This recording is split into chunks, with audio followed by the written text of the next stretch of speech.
মৃত ব্যক্তিকে স্বপ্নে দেখলে কি হয়?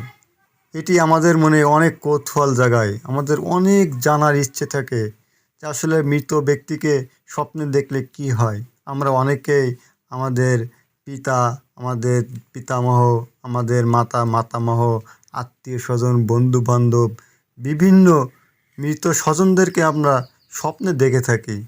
আসলে তাদের স্বপ্নে দেখলে কি হয়? এ ব্যাপারে জানার আগ্রহ আমাদের সবার ভিতরে রয়েছে। চলুন আজকে জেনে নিই। ইমাম মুহাম্মদ ইবনে শিরিন রহমাতুল্লাহ আলাইহি বলেন, কেউ মৃত ব্যক্তিকে যদি স্বপ্নে দেখে তাহলে তাকে যে অবস্থায় স্বপ্নে দেখবে সেটাই বাস্তব বলে ধরা হবে। কারণ সেখানে কোনো মিথ্যা নেই। তাকে যা বলতে শুনবে সেটাই সত্য বলে ধরা হবে। কারণ সে এমন জগতে অবস্থান করছে সেখানে সত্য ছাড়া কিছুই নাই।